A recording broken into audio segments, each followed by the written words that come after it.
Boa noite. A partir de agora a gente começa a transmissão da nossa primeira roda de conversa de 2018.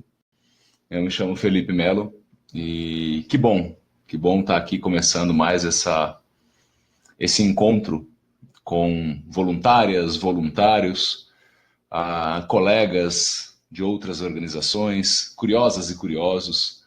Vamos começar agora e nesse início a gente faz um bate-papo inicial mais descontraído. Na verdade, a ideia é que seja todo bate-papo descontraído, mas por enquanto digamos, a formação do time que vai participar aqui conosco hoje, que o time é formado por mim e por vocês, né? Então, quero agradecer já as pessoas que estão aderindo já à transmissão. Já quero agradecer a presença e dizer que faremos todo o possível para acompanhar os comentários, trazê-los para o papo. Isso é fundamental para o nosso papo de hoje. Boa noite, então, a Luana, a Débora. Boa noite, a Silvia. Boa noite, a Ana Moliterno. Deixa eu fazer uma pergunta já a caráter técnico aqui. Vocês estão vendo e ouvindo com qualidade? Dá um ok para a gente entender se a transmissão está bacana, se temos boas condições técnicas. E aí, boa noite, Fedra, também. Muito obrigado pela adesão das pessoas. Então, pessoas dizendo que sim, estamos vendo muito bem. Vamos lá para o nosso aquecimento, então. Como nós estamos nesse processo inicial, agora que são 19 horas e 32 minutos em Brasília, e em todas as cidades que têm o seu horário, no horário de Brasília também, no caso. Para as pessoas que não me conhecem, eu trabalho no Canto Cidadão desde 2002. O Canto Cidadão é uma organização que já aí vai completar, está com 15 anos e meio de idade, e desde já quero convidar as pessoas que ainda não conhecem o Canto Cidadão que busquem informações aqui. Eu acabei de postar aqui a página do Canto Cidadão. E um ponto essencial que eu queria fazer um combinado com vocês que estão agora participando, e vou lembrar isso ao longo da transmissão. Boa noite, Casey. Boa noite, Karen. Boa noite, Thaís. Boa noite, Andréia, também está acompanhando a gente aqui. Eu quero fazer algo diferente para que a gente possa ter, inclusive, a possibilidade de você participar de forma mais, vou chamar de low profile, mais na moita, por assim dizer. Se você quiser fazer uma pergunta ou comentário, mas não queira colocar isso por alguma razão, não queira que eu cite o seu nome, por favor, eu vou deixar aqui de forma pública, não tem problema nenhum, até porque a gente responde para quem a gente quiser.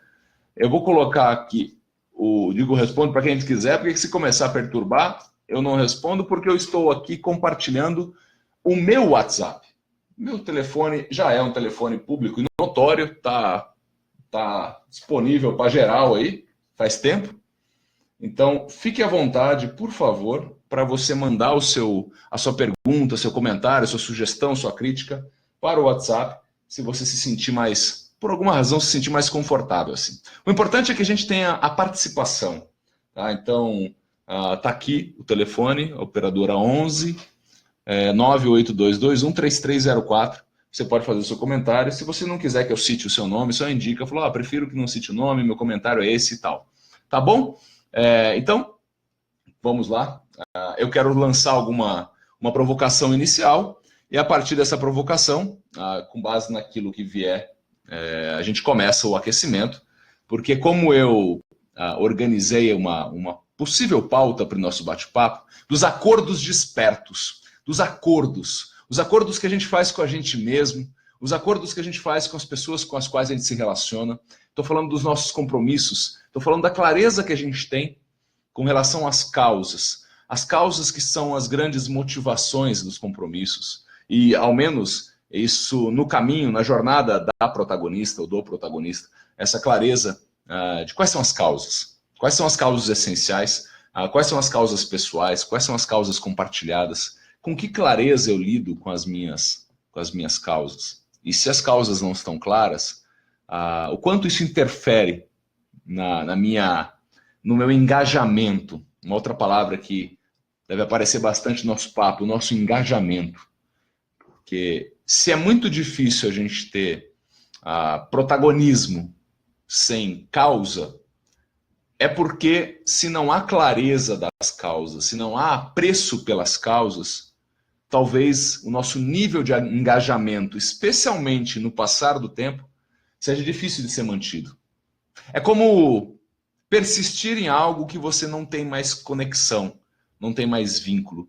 Eu vou até compartilhar uma passagem da minha trajetória, que é o exemplo sobre o qual eu posso transitar de forma absolutamente sincera e tranquila, e com controle do tipo, com a narrativa própria, muito própria, porque aconteceu comigo, né? Então, vamos aqui, ó.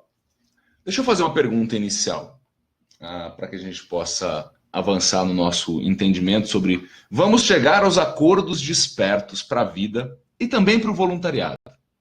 Tá? Porque se a gente entende o protagonismo como uma nuvem, vamos entender o protagonismo como uma nuvem nessa proposta, certo? Podem chover muitas coisas diferentes em termos de atitude protagonista, mas compreendendo o protagonismo como uma postura de vida. E a ideia também é a gente tentar romper com alguns clichês e alguns lugares comuns do que é o protagonismo. Essa ideia é um pouco idealizada, até hollywoodianizada de protagonismo. Acho que é sempre aquele que está à frente da situação, é aquele que ocupa o holofote e que tira os outros do caminho e desbrava o tempo todo aquela... Parece algo insustentável, porque é até cansativo só de pensar. Mas não é desse protagonismo que a gente está falando, que é o protagonismo até um pouco histriônico, né? Estamos falando de algo, de outro algo, ou outros algos antes disso. Então eu pergunto a vocês que estão acompanhando nosso bate-papo, as pessoas que vão chegando, boa noite, obrigado por se juntarem a nós. Se puderem, eu vou compartilhar aqui também, se puderem compartilhar o vídeo, é uma forma que a gente tem também de divulgar as atividades do Canto Cidadão, porque vamos falar de voluntariado, estamos aqui nesse ambiente, aqui a página do Canto Cidadão, vamos compartilhar aqui essa transmissão para que outras pessoas possam acompanhar, tá bom? Então a pergunta é, o que você entende por protagonismo? O que você, quando você ouve falar essa proposta, protagonismo, ser protagonista, isso tá bem recorrente, essa provocação de que o protagonismo é importante. Eu gostaria que vocês jogassem algumas coisas para mim, enquanto eu conto essa história com relação à minha transição que aconteceu há alguns anos, contando com a sua resposta no que você compreende, o que você compreende por protagonismo. Tá? Então, vou dizer a vocês uma coisa. Eu vinha de um processo de término de universidade. Isso eu estou falando de 1998, quando eu terminei a minha graduação. Eu estava fazendo estágio numa empresa, eu consegui uma vaga num programa trainee de uma outra empresa multinacional. E foi uma vaga bastante concorrida, uma vaga bastante disputada. Um cargo interessante, um cargo numa empresa que dava muitas possibilidades e muitas ofertas de treinamento, de capacitação. Passei por um treinamento durante o programa trainee bastante robusto. E ao longo dos meses seguintes, houve a efetivação no cargo. Era um cargo bacana para quem estava começando a carreira. Àquela época, estamos falando neste momento, no ano 2000, 99 para 2000, dando aqui um abraço também no Sandro, na Janete, no caso, a minha mãe, a Cláudia também, sejam todos bem-vindas e bem-vindo. É o bigode, Sandrão, olha o bigode, né? Como é que é? Respeita o moço do bigode grosso, certo? Pois bem, eu estava transitando ali, sabe aquela situação que você percebe que as coisas estão aparentemente no lugar, porque eu estava bem empregado, eu tinha o carro da firma, eu tinha ticket de alimentação no papel, você lembra aquele que destacava? Assim, fazia, né? Meu ticket de alimentação era coisa de R$ 6, né? E era bom, R$ 6 estava bom. Pra você tem uma ideia, nessa época, um pouquinho antes, a promoção do McDonald's custava coisa de R$ 5. Pois bem, a coisa estava colocada ali. Eu tinha a possibilidade de avançar na carreira, a empresa me dava oportunidades, me incluía nos projetos. No entanto, apesar disso tudo, eu sentia que havia um descolamento crescente do meu estado de presença. A gente fala no mundo artístico, tanto no teatro quanto na técnica do palhaço, o estado de prontidão. Sabe a prontidão? Pá, tô aqui, mano. É como a gente fala, né, Sandrão? Nos cursos do Descobrindo o Palhaço, que inclusive amanhã começa uma turma do DOP Básico, a primeira turma de 2018. Felizmente estamos com uma turma bem cheia já, mais de 20 pessoas inscritas. Mas a gente fala que na linguagem do palhaço, o palhaço ele recebe o estímulo e ele vai com o nariz, né? O nariz vai primeiro. Então eu percebia que esse estado de prontidão, de estar presente, de estar disponível, de estar interessado, apesar de todo o contexto parecer adequado, dia após dia eu percebia um descolamento. Né? Eu percebia o descolamento. Deixa eu só fazer um comentário aqui. Olha, o José Ricardo falou o que aconteceu com o vídeo. Tem alguma coisa? Tá tudo certo, pessoal? Tá ok? Esse tipo de transmissão a gente tem que ficar sempre de olho nessas questões técnicas. O José Ricardo, por alguma razão, não está assistindo. Vocês estão? A maioria está conseguindo assistir? Né? Eu vou seguir aqui porque para mim está apontando que está tudo certo. Ok?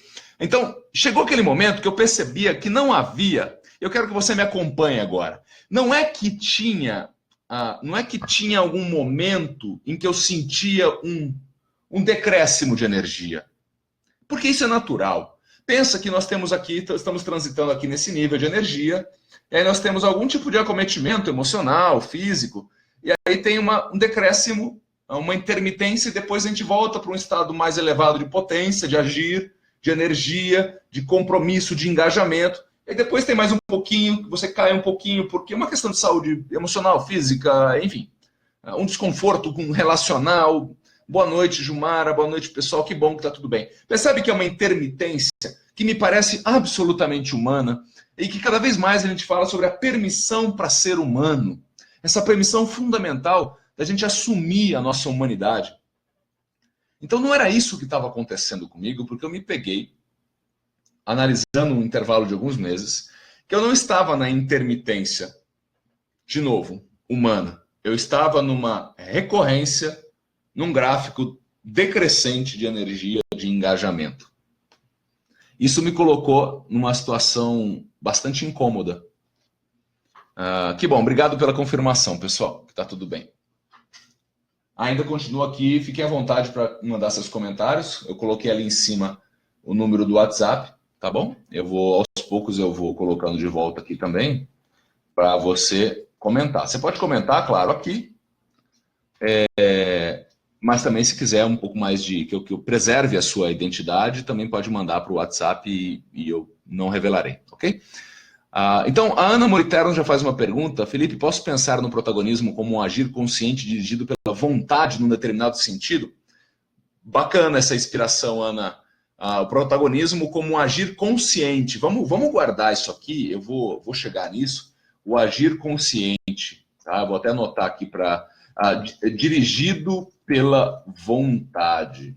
Ok, a Ana comenta isso aqui, vamos chegar ali já já.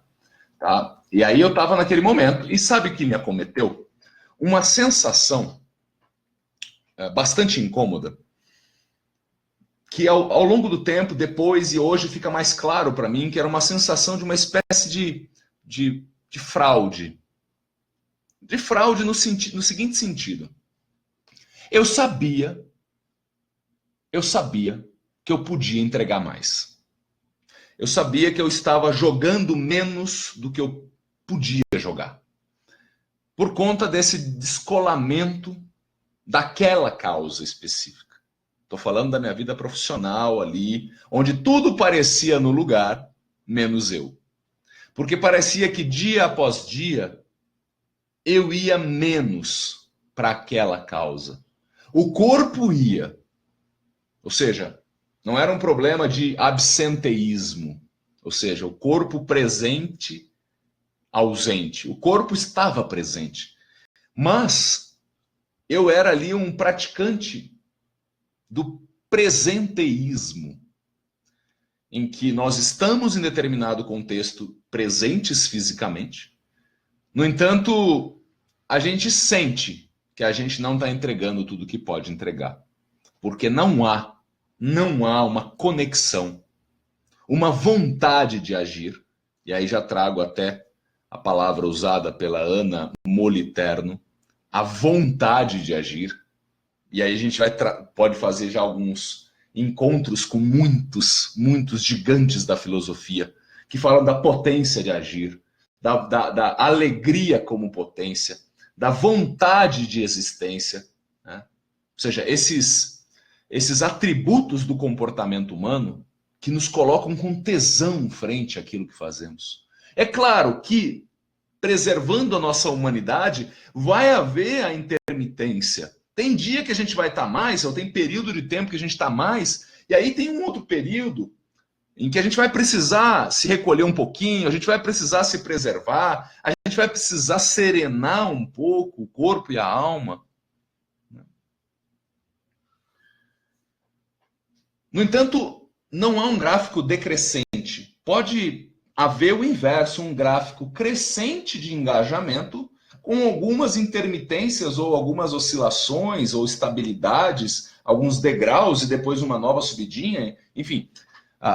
Esse é o primeiro ponto que eu quero colocar. O quanto estamos... Atenção a essa pergunta, gente. É uma das perguntas que mais vem batendo a minha porta existencial. Quanto estamos onde estamos? Quanto estamos onde estamos? O Sandro coloca aqui: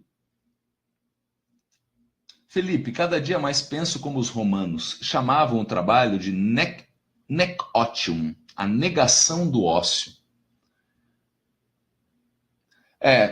Tem essa ideia dos antigos, que o trabalho manual, o tripalium, né, que era um instrumento de tortura, inclusive, era algo que era para aqueles que não tinham muitos talentos. Então, o trabalho manual era...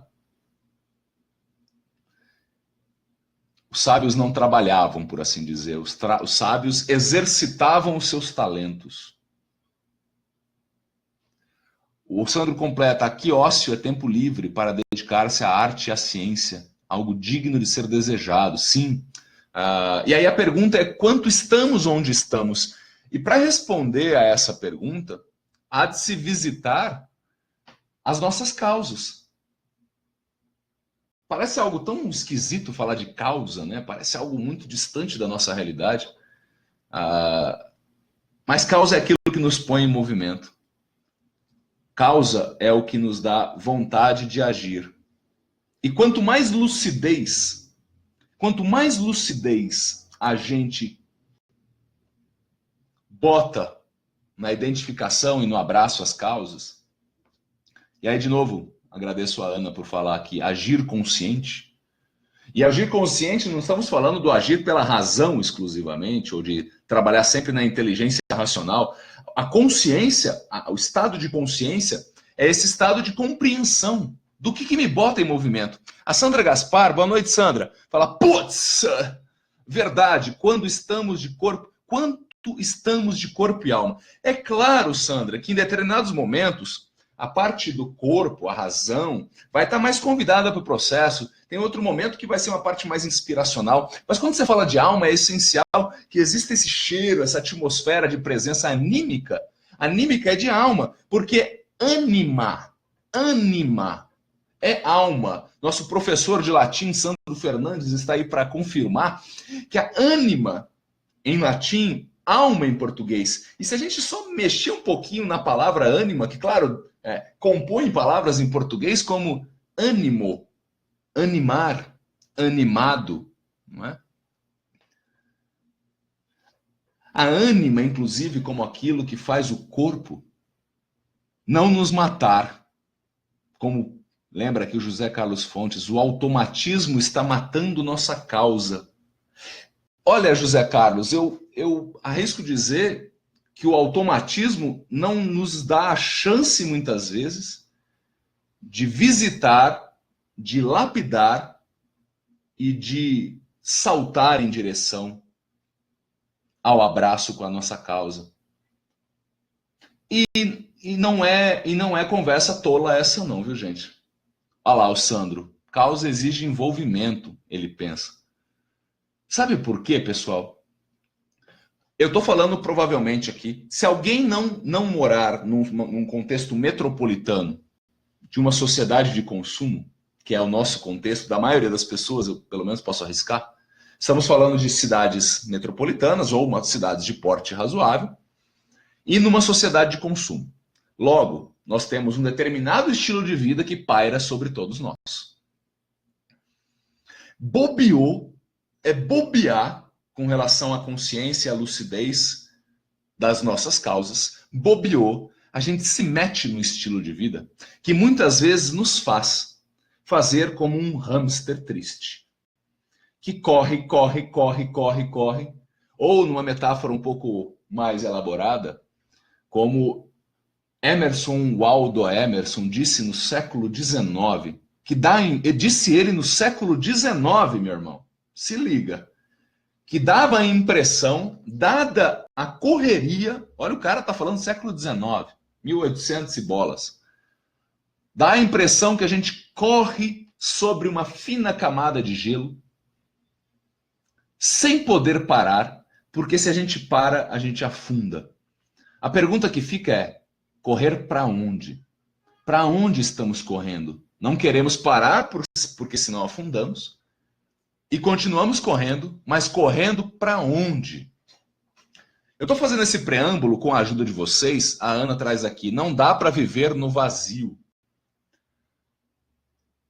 Eu não sei se não dá para viver no vazio, Ana. Eu sei que a gente pode apequenar muito a nossa existência, inclusive aquilo que Sandro coloca como a poiesis ou poiesis, a obra, a gente pode esvaziar, sim, o encontro com o nosso destino a cumprir. Ainda que se a gente esteja falando de destinos a cumprir transitórios ao longo de uma vida, porque, dado o aumento da expectativa de vida média, quem foi que disse que a gente precisa ter uma única causa ao longo de uma vida? Eu estou falando só na vida profissional ou na nossa vida social. Quem foi que disse que a gente precisa de uma única causa? Mas, no entanto, se a gente não tem um abraço à causa ou às causas, corre-se um sério risco de viver o esvaziamento. Esse esvaziamento até de tesão pela vida. Porque há o automatismo, e aí vem aqui, eu estou usando as palavras que vocês estão jogando aqui, porque elas colam, elas me tocam, elas me afetam, elas me atravessam, porque são coisas que a gente vem conversando no Canto Cidadão, eu venho conversando nas palestras, nas oficinas, hoje mesmo fiz uma oficina de 8 horas, falando sobre protagonismo, autonomia, né? E tudo o que isso implica, sem respostas prontas. Por favor, abandonemos a cartilha de explicação do mundo, aquele tipo de cartilha que serve para todos, não importa onde você esteja, não importa a sua história, aqueles 10 passos para você ser incrível em tudo que você faz.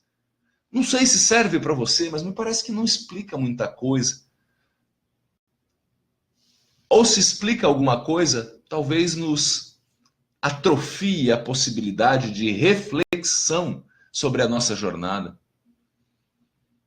Sandro traz outra palavra. Os gregos falavam de autarqueia, ser senhor do seu próprio domínio e não se deixar dominar pelos outros, correr para onde. É isso aí, Sandrão, que a gente está falando, autonomia. Se a gente pegar nomia, que também gerou a palavra nome, Na antiguidade, nomia significava lei. A lei, a autonomia é a lei do indivíduo. É a lei do indivíduo, ou seja, de onde você veio, quem é você, o que você está fazendo aqui, para onde você vai.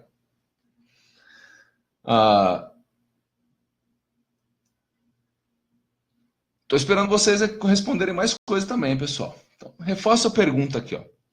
Quanto estamos? Onde estamos? Vou jogar mais uma coisa aqui que... Sabe quando você encontra essa gente incrível que passa pela vida fazendo provocações? Filósofos, pensadores, formais ou informais, artistas ou acadêmicos, doidos de pedra ou supostamente saudáveis na sua saúde psíquica. Mas esses tempos atrás eu fui afetado por uma frase da Marguerite Yourcenar. Vou colocar o nome da mulher aqui. É uma belga. Me perdoe, mas provavelmente é isso aqui. Se não for isso aqui, o Google vai achar. Apareceu aí, pessoal? Apareceu, né? Marguerite Yourcenar.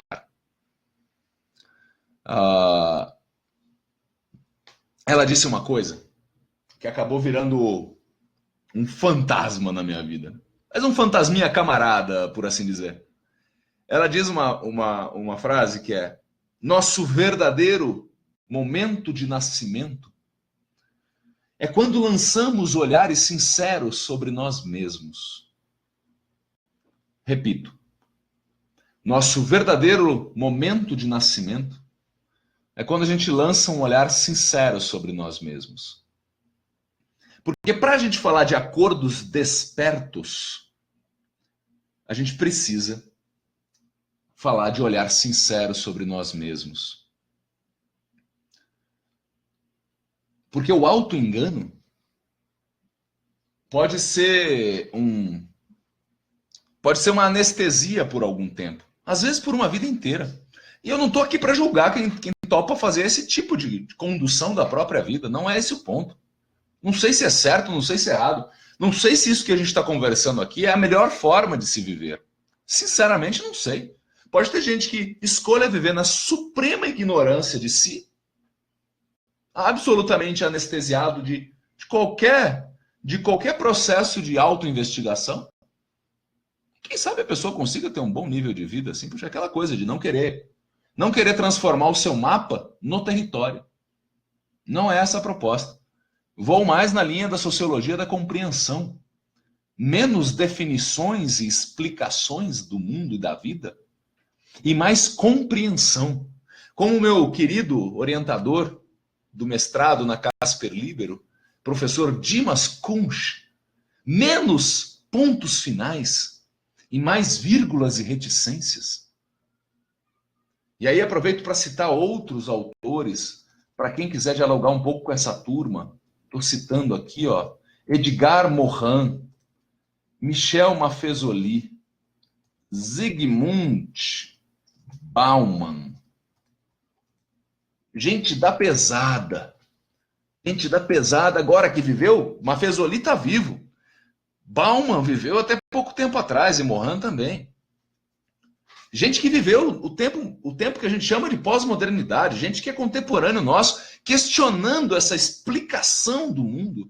Essa coisa, essa mania, quase um processo maníaco da pretensão do ser humano de explicar tudo, de colocar tudo em caixinha, de colocar as pessoas dentro de embalagens a fórceps. E se você não encaixa ali, você recebe uma série de etiquetas. Olha lá. Isso, Ana, a gente acaba, porque desde muito cedo a gente é provocado, a gente é até mesmo pasteurizado no processo de escolarização, em que somos tratados como um bando. E é muito legal no documentário, cito aqui para vocês também, documentário que está no YouTube, à disposição, de grátis, A Educação Proibida. E eles fazem ali um questionamento de que a escola tradicional, e ainda como há escola assim, ainda é o lugar comum da escolarização. As escolas parecendo mais estacionamentos de crianças, e não locais de desabrochar de talentos, de revelação de seres humanos éticos e criadores, como propunha a paideia na civilização helênica arcaica. Isso muito antes do século de Péricles, que é chamado o século de ouro da Grécia Antiga. Os estudiosos mais dedicados à civilização helênica falam que o quarto século antes de Cristo, que nós estudamos na história da Grécia Antiga como século de ouro, foi o século da absoluta decadência do processo, do projeto da paideia, que era o projeto de revelação de seres humanos éticos, em primeiro lugar, e depois criadores. Porque do que serve a criação se não for pautada pela inspiração ética? É uma criação que pode ser tirana, vil, covarde, desigual, injusta. Então aqui, ó, os comentários vão aparecendo porque se perde tempo preocupado com o olhar dos outros sobre nós. Também tem isso, né, Ana? O Sandro fala da leitura, belíssima leitura, Amor Líquido, é uma obra do Bauman. Deixa eu até mostrar a capa. Com licença, eu volto, tá, gente? Eu vou ali buscar o livro. Eu vou continuar falando com vocês, mas eu tenho, alegremente, eu tenho alguns livros aqui de Zygmunt Bauman. O que o Sandro citou é esse, né, Sandrão? Amor Líquido, tá? Sobre a fragilidade dos laços humanos. E ele tem ainda uma série enorme de livros, todos traduzidos no Brasil pela Zahar Editora, tá? Que foi responsável pela tradução e pela publicação da obra do Zygmunt Bauman. Obras interessantes, né? Amor Líquido fala sobre os vínculos, os laços, como isso anda frágil. Como a gente, com um clique, a gente se conecta e no segundo clique a gente se desconecta. E isso, inclusive, gera essa liquidez que o Bauman fala. Ele faz toda a trajetória dele em torno dessa metáfora do líquido, o amor líquido, os compromissos líquidos, não só o amor conjugal, o amor romântico, mas o amor até pelas causas. O amor ou a falta de conexão com os acordos. E aí gera uma fragilidade nos acordos. Inclusive, muita gente que está acompanhando a gente aqui agora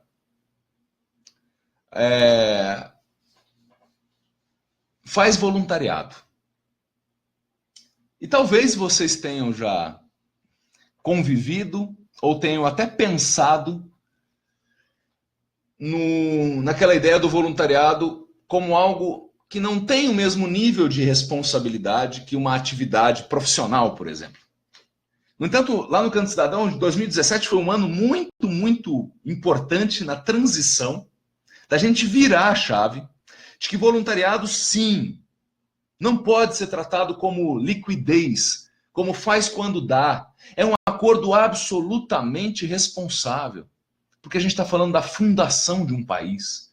A gente não está falando da frivolidade, do atendimento a uma egotrip. A egotrip de ser bonzinho no hospital. Isso é egotrip. E eu posso confessar que durante muito tempo fui alimentado por esse tipo de, nossa, que é importante eu fazer o bem sem olhar a quem, sabe aquela conversa velha? Vamos continuar fazendo bem, no entanto, com o compromisso desse acordo sem liquidez, que é bobeou, escorre, bobeou, vaza.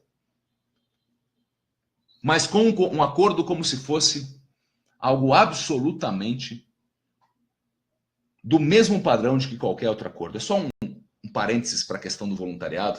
Caso contrário, pessoal, daqui a pouco, se a gente continua com essa noção e prática de voluntariado, do faz quando der, apertou um pouquinho, você já abre mão do compromisso do voluntariado. Se a gente não mexer nisso, daqui a 200 anos a gente vai estar pondo e tirando gente do governo, porque não se trata, isso é só consequência. A causa disso tudo é essa distância entre a gente e a gestão pública, efetivamente. Então, essa é só uma parte com relação ao voluntariado. Aqui comentários, eu tenho um comentário aqui do Alexander. E quando abrimos os olhos, enxergamos toda a nossa vida com clareza. É incrível entender que se pode decidir e dirigir sua própria vida. Eu decido. Falo isso porque até poucos anos não via a vida assim. Aí, Alexander, você está falando do despertar para o acordo. E o que vem com isso, você traz um processo libertário muito forte, mas a conta vem, tá, juntamente. Caso contrário, a gente cria uma situação complicada. Eu quero ser livre, eu quero ser autônomo, eu quero mandar na minha vida, eu quero fazer só o que eu quero, e só que a gente não arca com as nossas responsabilidades. A gente não banca as nossas escolhas. Essa é a beleza da maturidade existencial. Não a maturidade de idade exclusivamente. Cito aqui Immanuel Kant, quando ele fala que a nossa maioridade existencial se dá quando a gente sai da posição de vítima exclusivamente e passa à posição de cuidador. Perceba a transição. Sair da posição de vítima para a posição de cuidador. É quando a gente sente, como disse o Alexander aqui no depoimento dele, é incrível entender que se pode decidir e dirigir sua própria vida. Outra inspiração que vem do universo do palhaço, que a Ana Vu, é uma pesquisadora do universo do palhaço, ela fala que o palhaço é um perdedor feliz. O palhaço é um perdedor feliz. Aí, o perdedor feliz, por que eu estou falando disso? Numa sociedade em que aos vencedores as batatas, o sentido de perda é quase como um atestado de fracasso existencial. Se você olhar até nos Estados Unidos, existe essa expressão, que até vem com um L assim, ó, loser. Poucos xingamentos são tão severos para um estadunidense típico como loser, ou seja, perdedor. Mas o que essa frase, o palhaço é um perdedor feliz, me faz sentir? O que Ana Vu, o que Ana Vu me afeta com isso? Ana Vu está me provocando a pensar no seguinte: se a perda é um dado, se a perda é um fato e vai acontecer, porque eu desafio qualquer ser vivo que está assistindo a gente aqui agora a me dizer que nunca perdeu nada. Muito pelo oposto. Provavelmente eu e você já perdemos muitas coisas. E perderemos muitas coisas até a perda final.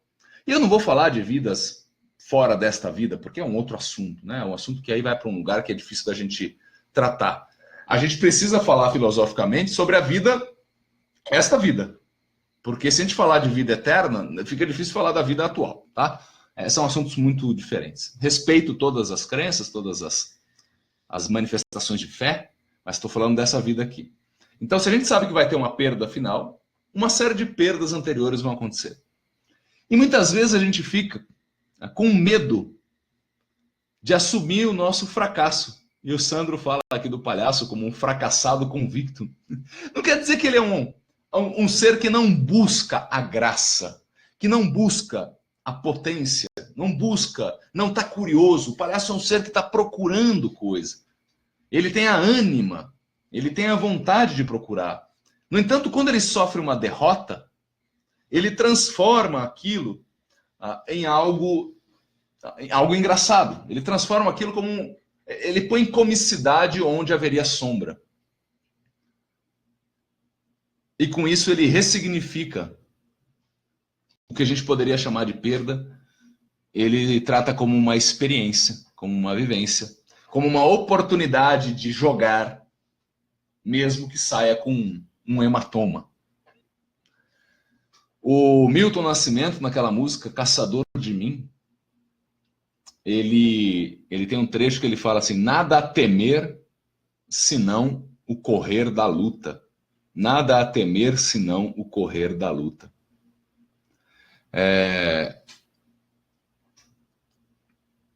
Correr da nossa própria luta, do nosso próprio processo de desenvolvimento. Alienar, a gente, essa é uma construção difícil essa palavra aqui. Alienar a gente mesmo do nosso processo de desenvolvimento. E olha, se você for uma pessoa absolutamente diferente da maioria das pessoas que eu conheço, eu incluso, no nosso processo de formação, não houve, claro, não houve a completude no nosso processo de revelação. Até porque a gente está num processo constante de jornada de vida. Então, a partir de determinado momento, nós somos convidados a assumir a autoria da nossa própria vida. A autoria. Quais são alguns obstáculos que fazem isso? Tem mais aqui, ó, comentários, antes de falar desses possíveis obstáculos. A nossa autonomia, a nossa autoria, a ousadia de agir de acordo com as nossas próprias decisões. Sandro coloca aqui, ó, prefere as oportunidades do mais uma vez que a única satisfação do sucesso solitário. Essa aqui é uma outra provocação do universo do palhaço. Ele prefere a oportunidade do mais uma vez que a única satisfação do sucesso solitário. O palhaço não perde. Quem nunca desviou de um soco? Oi, Roseli, oi, Nilma, oi, Angelita. Não acomodar com o que incomoda. A Angelita já manda essa pra gente. Um abraço também ao Marcelo Oia. Agradeço a todas e a todos que estão acompanhando aqui. Como eu disse, se você quer fazer algum comentário e prefere fazer isso de uma forma um pouco mais privada, você pode mandar um WhatsApp para mim, tá bom? Estou aqui com o telefone ao meu lado. Quero fazer uma proposta de reflexão também. O receio que muitas vezes nos bate de mudar o nosso estilo de vida, de mudar a forma como a gente age no mundo, pelo receio do que vão pensar de nós. O receio do que vão pensar de nós. Porque lá atrás, se não me engano, foi a Ana que colocou, a questão das máscaras que a gente coloca, e aí, em determinado momento, a gente pode ser acometido por um sentimento, por uma reflexão, por uma ilustração, iluminação, consciência, de que aquela máscara não nos serve mais, de que aquela máscara está asfixiando mais do que revelando, ou está revelando uma adulteração do que, por essência, sentimos que podemos ser. O receio do que vão pensar de nós. Vamos colocar assim, tem um conjunto de pessoas com as quais a gente tem laços mais íntimos, relações mais próximas, um compartilhamento de vida mais a miúde e, portanto, uma vontade de compartilhar, de buscar aconselhamento e até, de certa maneira, de prestar satisfações. Eu não sei o tamanho desse conjunto de gente na tua vida, em que você, mediante uma vontade de transição, e eu estou falando aqui de transições, perceba que para fazer uma mudança, para fazer uma revolução, às vezes a gente precisa organizar a transição. Caso contrário, a gente cai na banalidade, até na debilidade de falar, um dia eu largo tudo e vou vender água de coco em Boiçucanga. E isso fica tão distante da realidade. Porque no caminho do protagonista, do ser lúcido, do ser ético, do ser que quer transitar pela vida sem deixar um rastro de destruição por conta de decisões destrambelhadas, quando há responsabilidades a honrar, ou tudo ou nada. Que tal um plano de transição? Aquilo que eu estava contando, de quando eu estava trabalhando num local e eu não estava mais conectado ao local, aquela proposta, aquela causa, eu organizei um plano de transição, porque eu não queria mais ficar num acordo fraudulento, em que eu sabia que eu não estava entregando aquilo que eu podia entregar. E do outro lado, a empresa fazia a parte dela. Porque a empresa não tem que ser boazinha. A empresa precisa ser justa no acordo.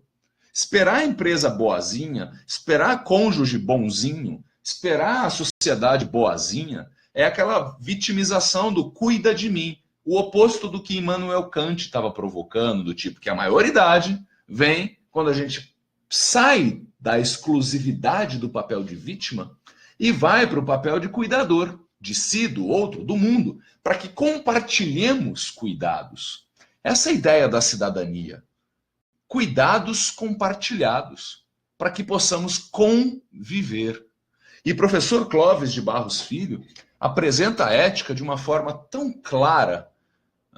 Que feliz encontro com o professor Clóvis, que nos deu a alegria de ir ao Canto Cidadão o ano passado, fazer uma palestra para a turma do Canto Cidadão e convidados. Quando ele fala que a ética é o compartilhamento de inteligências, ou seja, a reunião de inteligências diversas a serviço da convivência. Então, esse é o plano ético para as nossas decisões não deixarem rastros de destruição, mas lembrando que o caminho do protagonista também é um caminho de responsabilidade, mas que não pode abandonar o cumprimento dos sonhos. Uma coisa pode conviver com a outra. Te pergunto isso. Na sua vida, existe uma vontade de revolução? Se existe a vontade de revolução, como fazer isso não ferir responsabilidades que você honra e deseja continuar honrando? Eu proponho um plano de transição que pode durar 1 ano, 2 anos, 3 anos, 5 anos. Mas será que esse investimento na transição não vale o restante de tempo em que você vai se reconectar com o seu fazer cotidiano, por exemplo, ou na vida relacional? Você pode extrapolar isso também para a vida relacional. Portanto, transição. Revolução organizada para não deixar um rastro de destruição. Estou falando, inclusive, de responsabilidades com pessoas que dependem da gente. Agora, o que vão pensar de nós, e aí eu já leio os comentários aqui, estou muito feliz com a participação da galera. O que vão pensar de nós, eu te faço um convite aqui. Então, como eu estava dizendo, se você tem um conjunto de pessoas mais próximas, pessoas das quais você recebe afetos incentivadores, afetos acolhedores, afetos de olho no olho quando precisa conversar e levar a ti uma provocação que talvez a gente não esteja vendo, e é no encontro com o tu que muitas vezes se funda o eu. E essa provocação vem de Martin Buber.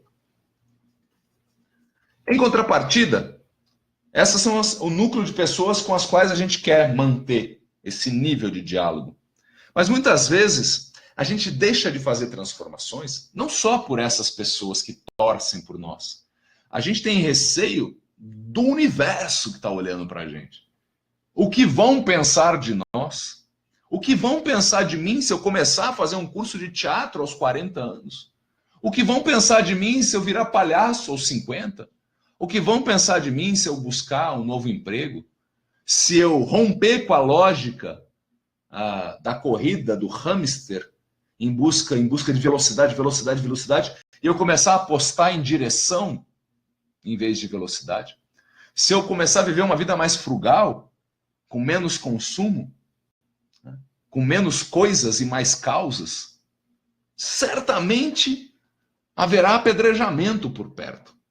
Haverá julgamentos, haverá dedos apontados. Mas o quanto faz sentido a gente entregar a nossa vida nas mãos de quem está decidido a nos julgar mais do que nos compreender? Essa é uma pergunta importante. A única fronteira que se estabelece aqui é não causar mal ao outro. Agora, mudar seu estilo de vida, mudar seu comportamento. Inclusive, por exemplo, descobrir coisas que antes você não sabia de si e fazer uma revolução organizada na tua vida, sem ferir o outro. Por que o outro haveria de apontar dedo?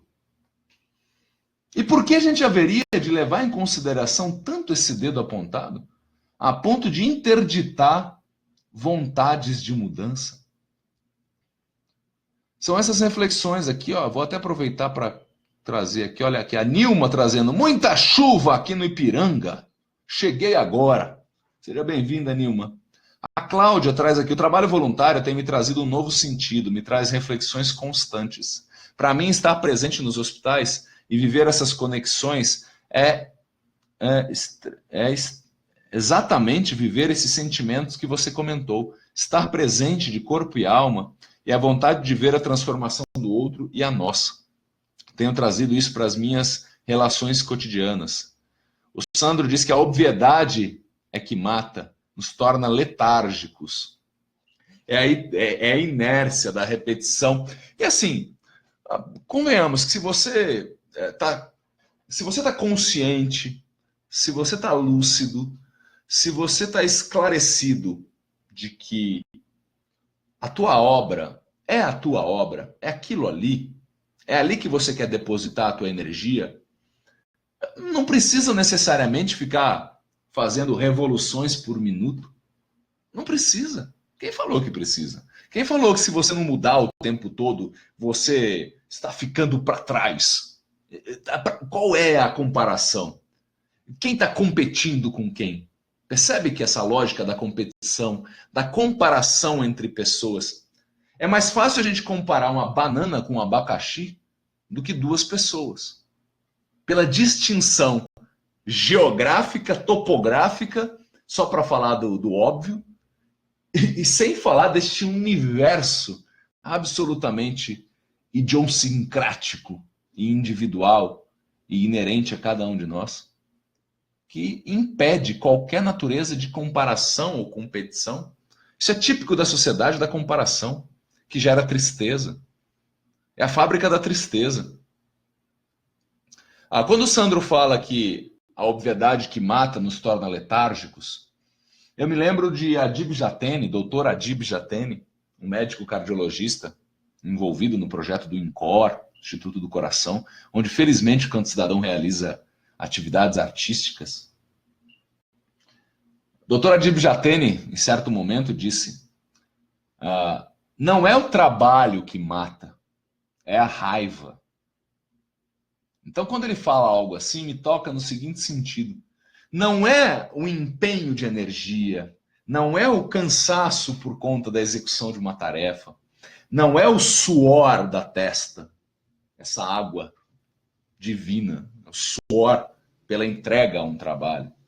Não é isso que nos causa tristeza, mas sim a raiva de se perceber desconectado e aquele que entrega uma energia a algo em que nem acredita mais.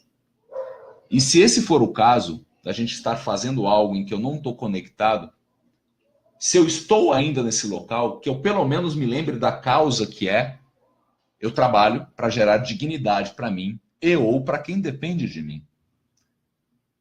Se isso não estiver, pelo menos essa causa, que já é uma causa bastante digna, bastante responsável, se nem isso estiver claro para mim, a gente vai perdendo a dignidade. E ao perder a dignidade, a gente passa da possibilidade de protagonismo e vai transitando perigosamente na direção do mimimismo. O minimismo não tem como problema principal a reclamação. Às vezes é importante a gente reclamar com a gente mesmo. Reclamar. Clamar novamente. Lembra que a publicidade chamava reclame publicitário? Chamar atenção para algo. Logo, o mimimismo não tem na sua raiz do problema a reclamação, colocar luz sobre algo. Mas o que é nocivo no mimimismo, que é quando a gente abandona o protagonismo e não busca mais a causa, não tem mais conexão com uma causa, e a gente continua fazendo, continua fazendo aí automaticamente, por conta da máscara, a repetição, tudo isso, a obviedade, tudo isso que foi aparecendo aqui.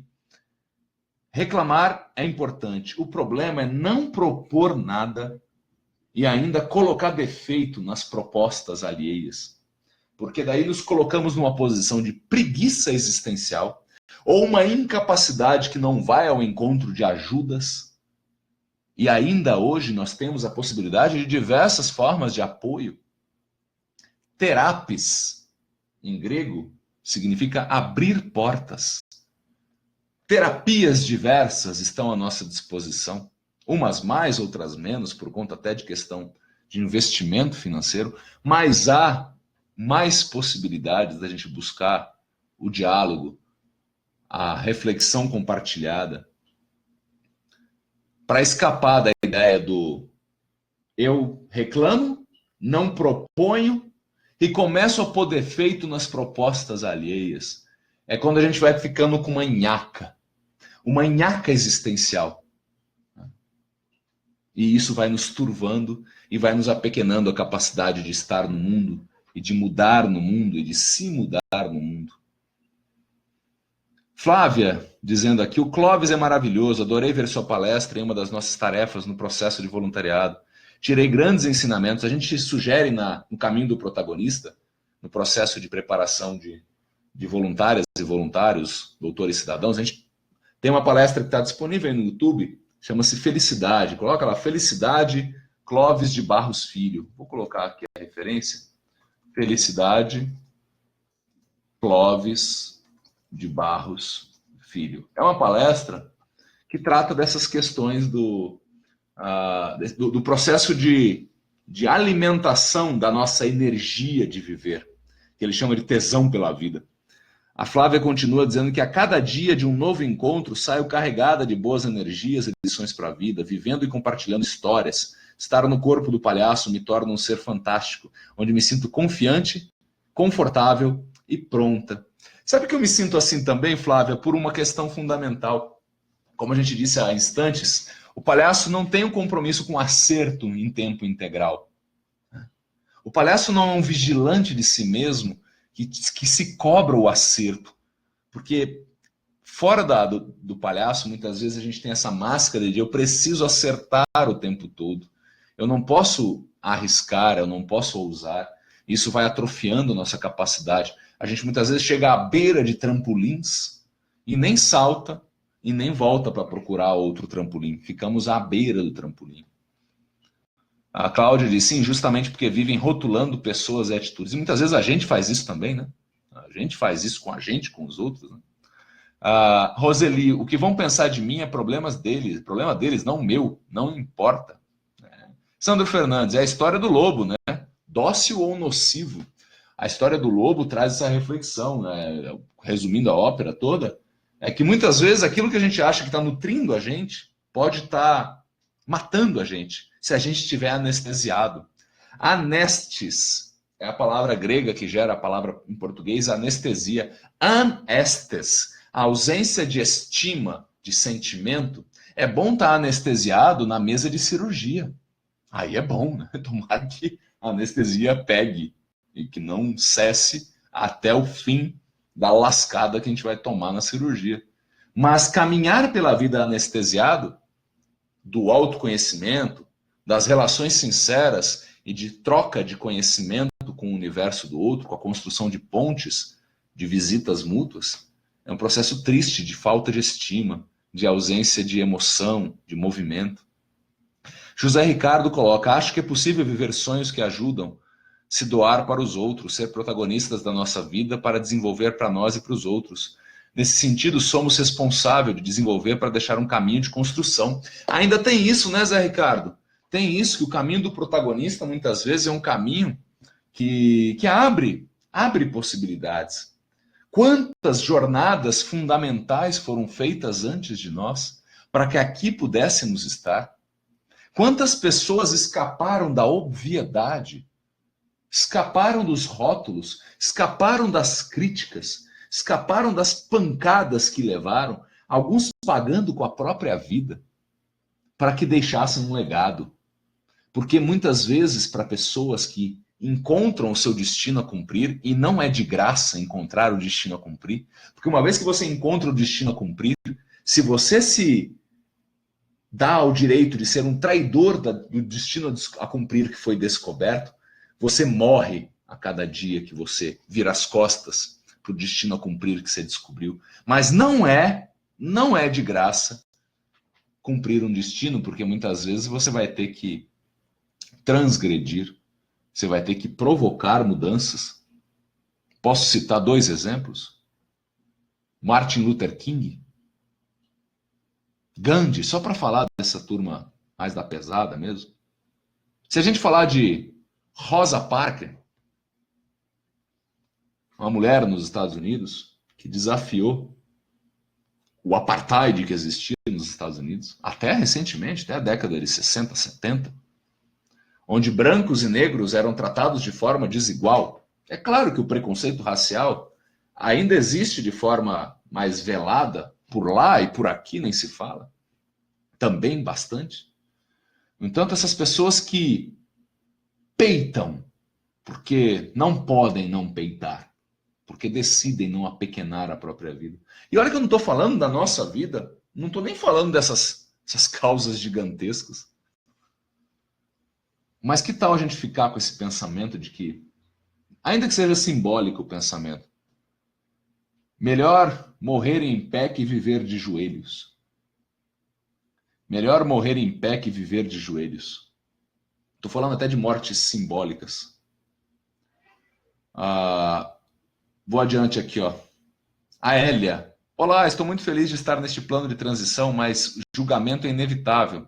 Mas meu novo estilo de vida é fundamental para poder transmitir com verdade minha alegria. Canto Cidadão tem me ajudado muito nessa nova fase. A caminhada está bem mais curta e leve, com o apoio de todos que me cercam. Obrigado, Felipe, e todos por abraçarem uma causa que também é minha. Eu acredito no poder do sorriso. Obrigado por compartilhar isso, viu, Hélia? Luana trazendo aqui, plano de transição, fazer uma revolução organizada sem ferir as responsabilidades. Obrigada por compartilhar essa visão, acender uma luz aqui. Esses momentos de bate-papo com você nos traz tantas provocações, reflexões, estava com saudades. Aí, Luana, da turma 47, né? Várias pessoas da turma 47 aqui, a última turma que veio no processo de preparação dos doutores e doutoras cidadãs e cidadãos. É muito bacana encontrar espaços para a gente fazer esse tipo de diálogo, esse banho interior, essa higienização mental existencial. A gente pode chamar isso de filosofia. Que tal a gente transformar isso em uma coisa mais... sair da nuvem lá, um pouco hermética e abstrata, que muita gente entende que filosofia é uma coisa abstrata, uma coisa hermética, e trazer isso mais para o cotidiano. É o conceito de frônesis, o conceito da sabedoria na prática. A Débora Simões fala que às vezes se paga preços altos. Suspeito que você esteja falando dessa coragem de ser, né, Débora, de fazer transições. Às vezes se paga um preço alto. Mas qual é o preço mais caro? É esse que a gente vai pagar agora, na transição? Ou um preço que eu nem sei o preço? Eu nem sei quanto custa. Que é o preço de lá na frente, olhar para trás, com arrependimento por aquilo que não foi tentado. Eu não sei de mim qual seria esse preço, mas em muitas possibilidades de encontros realizados nos hospitais, com pessoas que estavam numa etapa de vida já de despedida, em alguns momentos vieram depoimentos de lamento por ter percebido que havia coisas a serem ajustadas e não se ter ouvido aquela campainha de Atena, a deusa da sabedoria. Essa é o 6º trabalho de Hércules. A campainha da sabedoria que muitas vezes está tocando dentro de nós. Ou ainda nas palavras de Joseph Campbell, que é a primeira etapa da jornada do herói, o chamado à aventura. A gente escuta um chamado. E às vezes, no final da vida, depoimentos ouvidos de muitas e muitas pessoas que na conversa com o palhaço, esse ser fantástico, que não tem CPF, não tem RG, e muitas vezes consegue construir uma ponte de intimidade que outras pessoas não estabelecem, porque vêm às vezes com um papel, com uma etiqueta específica ou com uma relação parental que até inibe um pouco certos depoimentos, mas muitas vezes escutando, e eu traduzo nas minhas palavras assim, o risco da gente brincar de imortalidade.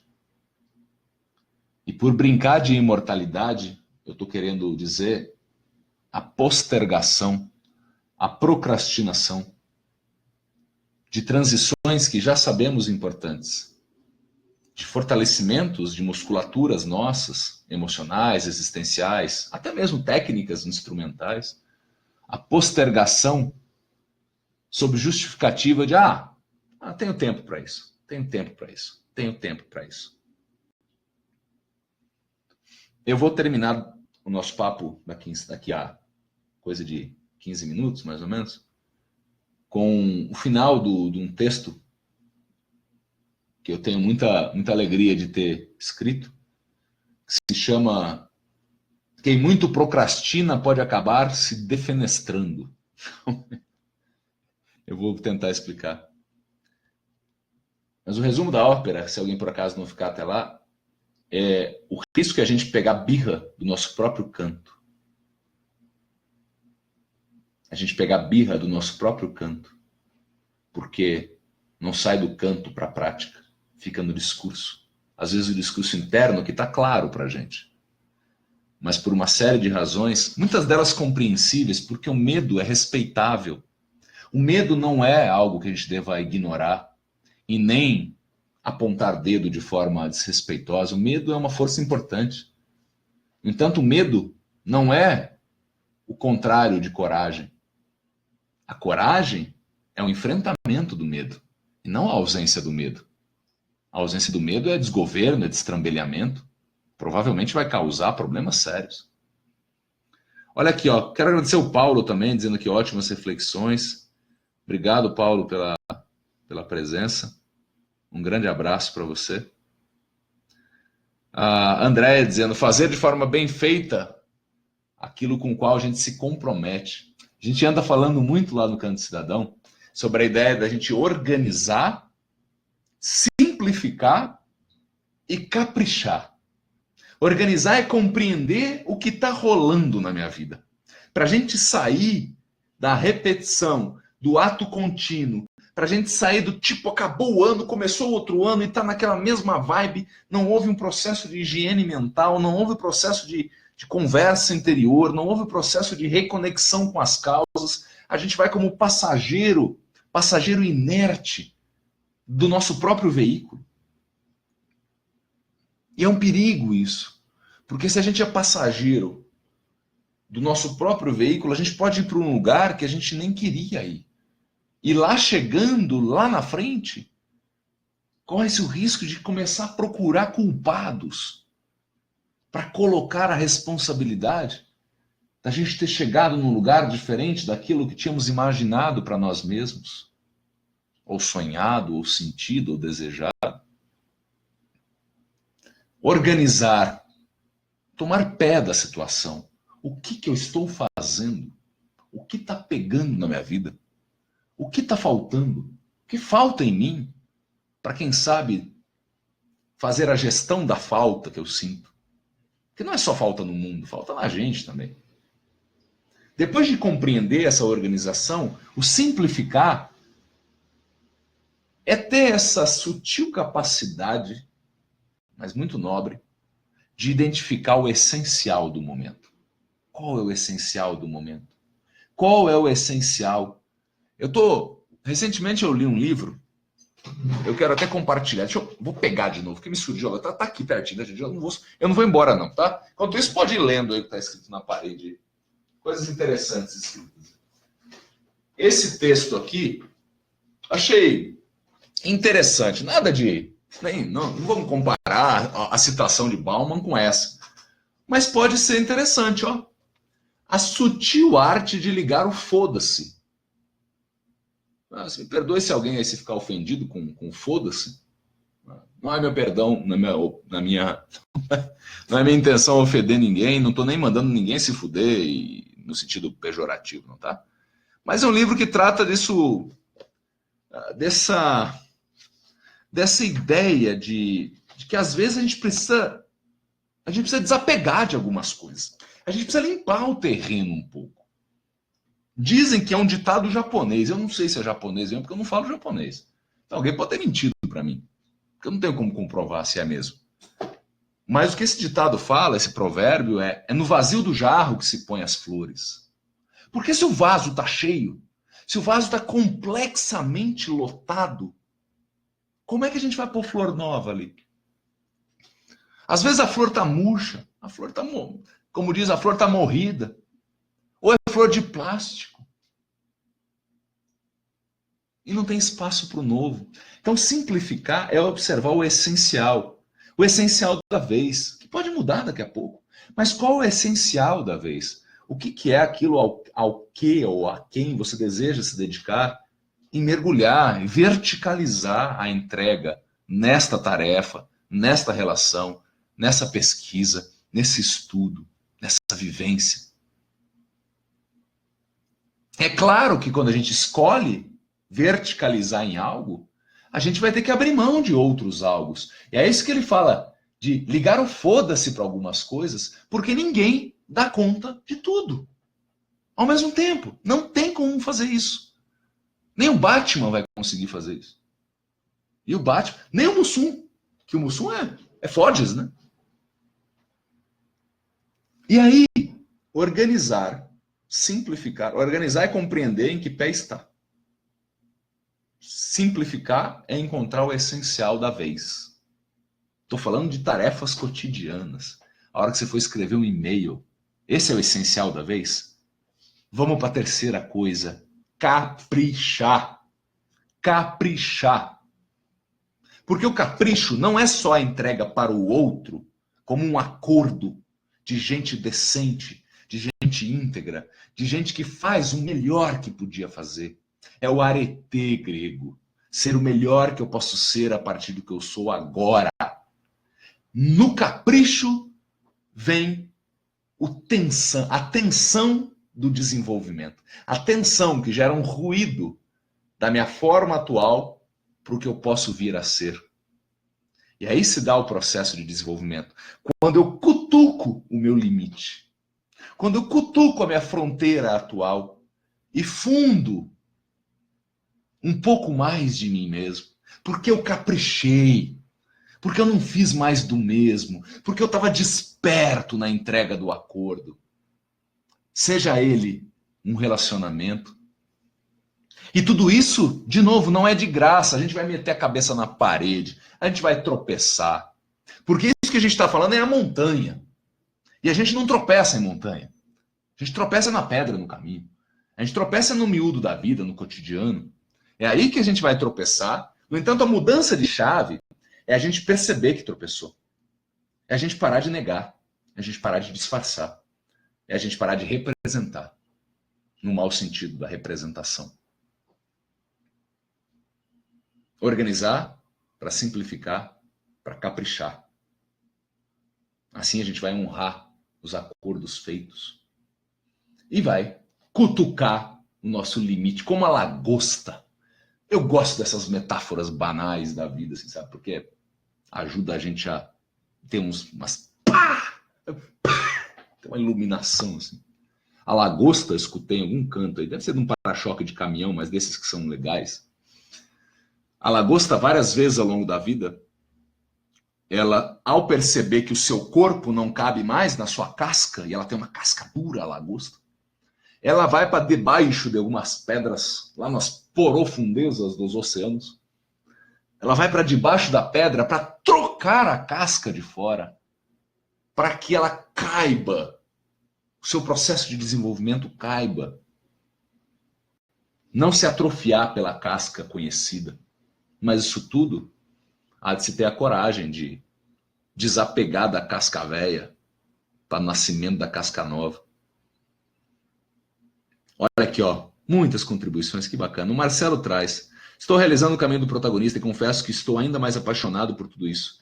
E queria agradecer-lhe, Felipe, pela oportunidade da leitura do Visitador Clown, um livro da Ana Vuo, maravilhoso livro. Pude entender a importância desse trabalho e por que de você citar a questão do comprometimento, o bem feito. Obrigado por lembrar isso, Marcelo. Fazer o bem é legal, fazer o bem de forma bem feita é transformador. Da gente, do outro e do mundo. Independente de qualquer coisa, eu agradeço, que me sinto um cidadão muito melhor e também acredito no poder do sorriso. Em breve, turma 48. Se Deus quiser, diz aqui Marcelo. Obrigado, Marcelo. Estamos te esperando. Entrega as tarefas do caminho do protagonista, por favor. A Roseli: o preço mais caro é fazer nada. Angelita: boa noite, Felipão. Pô, Felipão não deve ser Angelita, tá mais com cara de ser o Pedro isso aqui, mano. Ah lá, sabia, Pedrão. Sem comentários, Jesus cara, maninho. Sinto muita falta desses papos cabeça. Nosso famoso papo janela aberta. É isso aí, meu irmão, janela aberta. Saudades, aprender e aprender. Ouvir, sentir que podemos muito com tão pouco. É legal isso, né, Pedro? Obrigado pelo comentário, cara. Às vezes não é nem coisa que custa tanto, né? Nem custa tanto assim.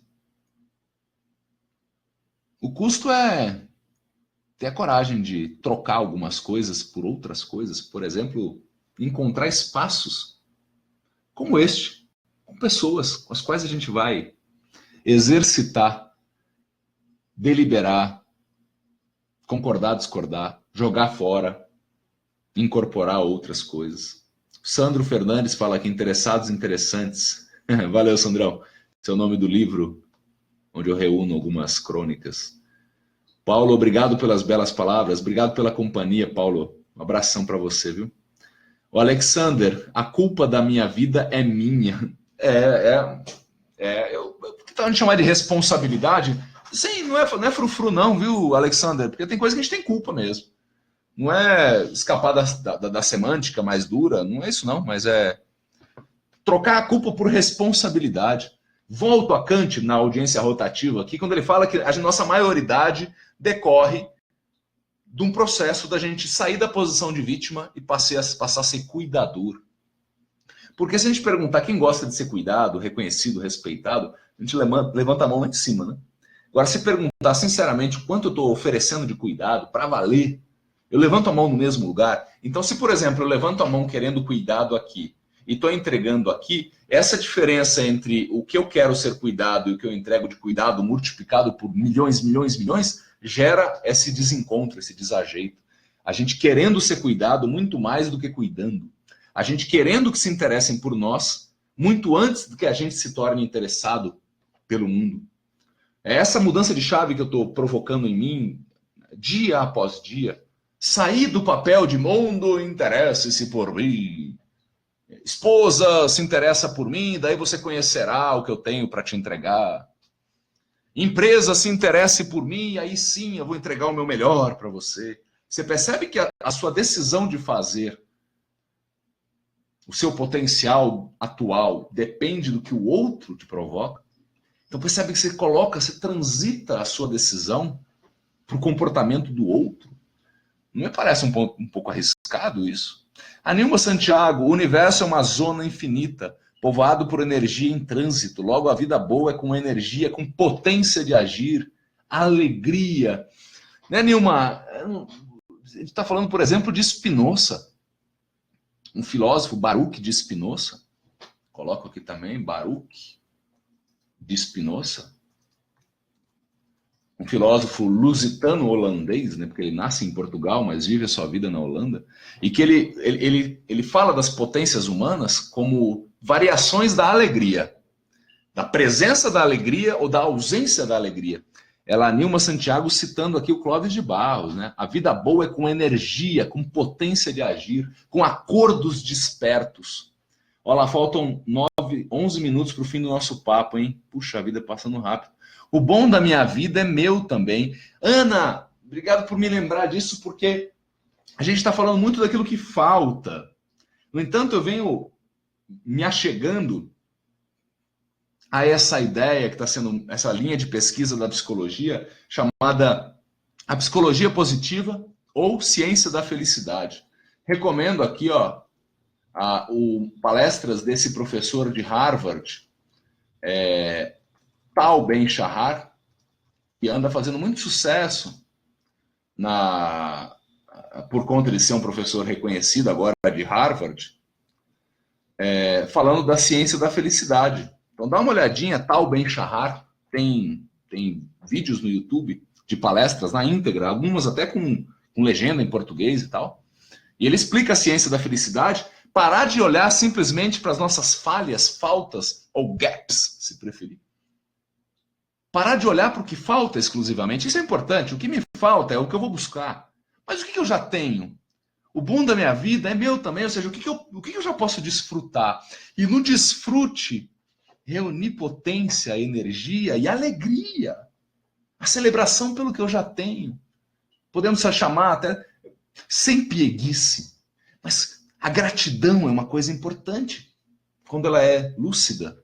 A gratidão é o desfrute daquilo que eu já tenho. É importante isso também. Até para a gente não entristecer, dado o tamanho da tarefa que ainda temos pela frente. Mas já caminhamos um pouco. Débora fala, você gostou? Você gostou desse livro?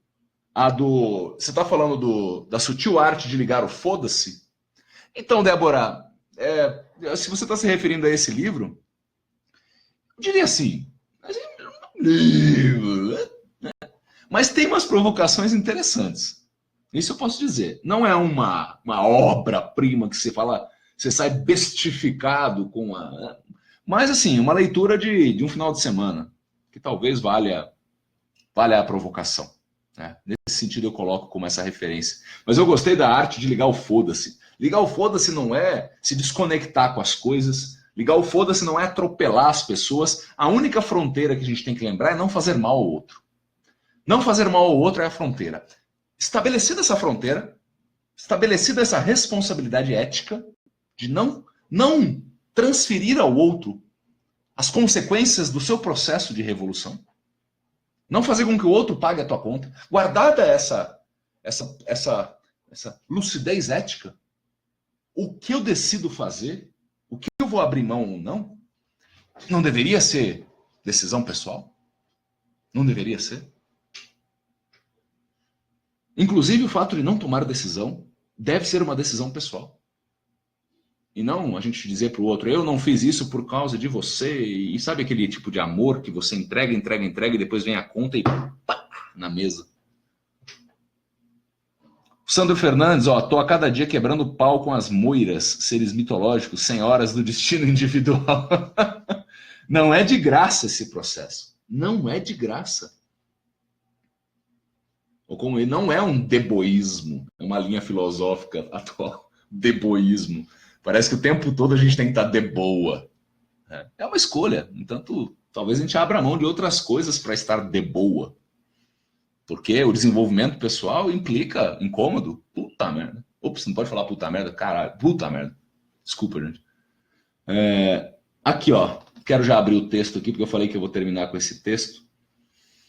E eu vou terminar com uma parte desse texto aqui. Na verdade, é capaz até de eu conseguir lê-lo todo.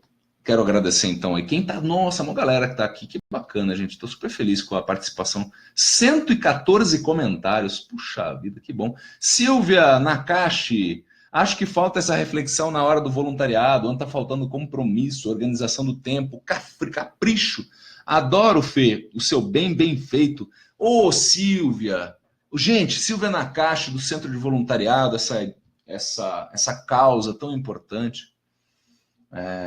Vamos juntos, Silvia, qualificar a ideia do voluntariado como uma fundação de seres mais lúcidos e fundação de um país mais que tende à justiça, porque a justiça completa nunca vai acontecer, na minha ideia. Mas se a gente sabe o que a tristeza coletiva é capaz de fazer, Que tal a gente investir em mais alegria coletiva? Que a forma como o Canto Cidadão se inspira na cidadania, alegria coletiva. Não que a gente vai conseguir que todos sintamos alegria ao mesmo tempo, sempre. Mas a gente sabe o que o investimento em tristeza coletiva gera. Gera desconfiança, gera polarização, gera violência, gera desigualdade. Né? Super 2018 para você também, Silvia. Adriana, eu adorei Interessados e Interessantes. Quem é interessado se torna interessante. Pode se tornar, viu, Adriana? Porque às vezes a gente toma uma rasteira. A gente se entrega, a gente se dedica e não vem a contrapartida. No entanto, a decisão talvez não deva se pautar exclusivamente naquilo que eu espero que aconteça, como retorno. Mas sim uma premissa. A decisão de agir assim, mesmo sabendo que de vez em quando a coisa não vai acontecer como eu esperava. Porque se a gente fica o tempo todo nutrindo a expectativa, a gente corre o risco de virar um coletor de retornos e cobrador de retornos. E a gente, em algum momento, acaba abandonando o processo de desenvolvimento e vira um cobrador. Ah, porque você não me entregou de volta, e você isso, e você aquilo. Vira um garçom entregando contas por aí e acaba se distraindo do processo de desenvolvimento. É uma escolha de premissa. Ter mais lucidez, e é por isso que eu estou falando do despertar dos acordos que eu faço comigo, que eu escolho fazer comigo, na boa. Se ninguém vai te buscar na tua casa para ir trabalhar, se você não vai acorrentado trabalhar, se você vai trabalhar porque você acordou e foi, porque você tem responsabilidades a cumprir, qual é o sentido da gente construir uma lógica de destruição cotidiana do nosso ânimo? Por não compreender que pode não ser neste momento exatamente o que eu queria estar fazendo, mas se a gente entra na vibe só de olhar para o que falta, talvez a gente não consiga juntar energia para transitar. No mínimo, nos lembremos que eu estou escolhendo ir para esse lugar para honrar responsabilidades. E isso já é lucidez. Isso já é despertar para o acordo atual. Sem isso é difícil a gente ter envergadura para se propor mudança. E é difícil acreditarem na gente. Porque olham para a gente e falam, é mais um da turma do mais do mesmo, da reclamação sem proposição. Cláudia Regina, muito obrigado por compartilhar tanto. Obrigado vocês também. Tatiane, sou professora de espanhol do Canto, ótimas reflexões. Muito obrigado, Tatiane, por compartilhar o seu talento com a turma lá do Canto. Débora, sim. Débora, obrigado. Sandro, saber os limites faz toda a diferença para parar e para avançar. Exato, é a fronteira com o outro. Boa noite, Sueli. Eu escutei uma professora da Nova Acrópole, que é uma escola de filosofia aqui de São Paulo, dizendo uma provocação interessante. Vamos em frente, sem pausa e sem pressa. Sem pausa, no sentido de estamos em desenvolvimento, mesmo no ócio, que o Sandro nos trouxe aqui, a importância da gente cultivar o ócio criativo, o ócio da serenidade, que os gregos antigos chamavam de banho interior. Quais são os seus momentos de banho interior? Né? E aqui trago, como estamos no tempo aqui, quero compartilhar esse texto. Dá para rolar na íntegra aqui. Ó. Eu coloco 3 situações iniciais para poder, e depois eu posso até enviar o texto para quem quiser. Tá? De boa, só me manda um e-mail, eu coloco aqui ó, o meu e-mail, e aí quem quiser receber o texto, só me manda uma mensagem, tá bom? E aí o texto diz assim, só respondendo, Sueli, o vídeo vai ficar aqui, tá? O vídeo vai ficar aqui, assim como eu vou tentar baixar o vídeo e colocar também no YouTube, no canal do YouTube do Canto Cidadão. Até porque eu quero fazer transmissões lá do YouTube também, tá? Então, beleza, vamos lá. Quero buscar ser o mais pontual possível aqui, em respeito ao nosso acordo. O texto, quem muito procrastina pode acabar defenestrando. Aí eu escrevo, na sala de jantar, em casa de fulano, o diálogo acontece. Pai, o senhor tem feito as atividades físicas que o médico pediu? Deixa comigo, filha, começa a semana que vem. Mas pai, o senhor disse isso há 3 meses. Deixa comigo, filha, da semana que vem não passa. Às 2 tardes, em casa de ciclana. Filho, filho, acorda, são 2 da tarde. Ai, mãe, me deixa, mano, eu dormi tarde ontem. Mas, filho, os estudos para a faculdade. Amanhã eu vejo isso, mãe, me deixa dormir. Mas você saiu e acordou tarde quase todos os dias dessa semana. Ah, mãe, não enche, só se vive uma vez. Tá? E às 8h40 da noite, em escritório de Beltrano. Eu não aguento mais esse emprego, que merda, eu vou pedir a conta. Você fala isso há 10 anos, meu caro. Mas eu vou mesmo, o chefe é um idiota, os clientes são estúpidos, e tirando você, a equipe é um lixo. Você também fala isso há 10 anos, e adivinha, você continua aqui. Agora chega, duvido. Eita, palavrões danados. Eu continuo o texto, foram só 3 exemplos aqui, 3 pequenos diálogos. Eita, palavrões danados, procrastinar e defenestrar. Se fossem ditos no jogo de futebol de quando eu era moleque, seria pancadaria na certa. Felizmente, eu nunca tinha ouvido falar disso, nem meus colegas. Mas daí eu cresci e conheci mais do que as palavras difíceis em questão. Ainda, eu conheci mais do que o sentido das palavras difíceis em questão. Eu venho percebendo as consequências na minha vida da relação entre o ato de procrastinar e o de defenestrar. Sem mergulhar muito nos universos do Aurélio e do Ruais, eu lembro que procrastinar é deixar para depois. Enrolar, empurrar com a barriga, ou outros sinônimos que o valham. Defenestrar, por sua vez, é atirar pela janela. Quem muito procrastina pode acabar defenestrando. Aliás, voltando à minha percepção do cotidiano, eu vejo esse sádico e triste esporte sendo praticado a miúde.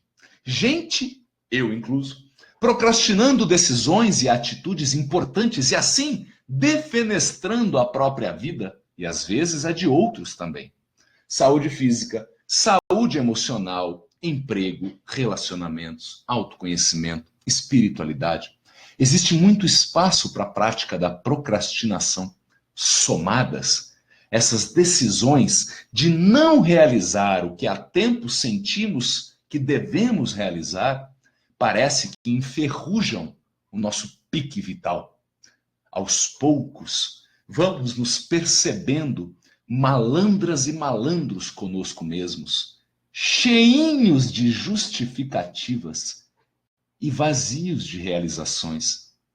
Assim, de tanto gaguejar no discurso de si mesmo, podemos pegar birra de nosso próprio canto. Somam-se passos em direção à janela. Vamos nos percebendo traidores de um projeto essencial: ser o que sentimos que podemos e queremos ser. Um pouco mais de lucidez pode nos contar que também podemos nos tornar traidores de um projeto maior, inexplicável, misterioso. Quem ou o que nos permitiu vir a este mundo, talvez não tenha feito isso de graça. Talvez essa força cósmica ou qualquer outro nome que represente a sabedoria natural que gera a vida, espere no mínimo que a gente faça bom uso dos recursos que nos foram emprestados nesta jornada. Procrastinadores não parecem fazer bom uso dos seus talentos. Talvez, e bem provavelmente, possam fazer mais e melhor, mas não fazem, ou ainda não fazemos. Vamos acumulando pendências. Cada uma delas, quando não resolvidas, nos fazem pender para o lado da janela. Até que, atenção, tontos pela cachaça amarga da inércia e das saudades do que poderíamos ser e não fomos, tropeçamos nos sonhos esparramados pelo chão e caímos janela afora. E como asas não nascem de graça no humano, e como o canto se foi esgotando, o momento pós-defenestração é melancólico, queda livre de um ser prisioneiro da mediocridade. Procrastinar atitudes e assim defenestrar a vida. Eu conheço poucos palavrões mais ofensivos do que esses. Muito obrigado a todos pela atenção de vocês. De verdade, foi um prazer compartilhar um pouco essa noite, desejando que você tenha um ano repleto de bons desafios, muita coragem de ser e de se revelar, muita justiça na delegação e na apresentação de contas a outrem, e acima de tudo, como uma inspiração que eu li num livro que gosto demais, que é um livro que tem como título, não engana, viu, gente? Vale muito buscar esse livro. A Felicidade, Desesperadamente. Bem diferente do que você pode imaginar. O livro é de André Comte Sponville. um livro, um pocketbook, que é uma tradução, uma transcrição de uma palestra dele. A felicidade desesperadamente, lá dentro está escrito: lamente um pouco menos, espere um pouco menos e ame um pouco mais. Tchau, gente. Até a próxima. Se puder, compartilhe o vídeo. Convide mais pessoas para curtir a página do Canto Cidadão. E a gente se encontra por aí. Tenha uma boa noite. Valeu.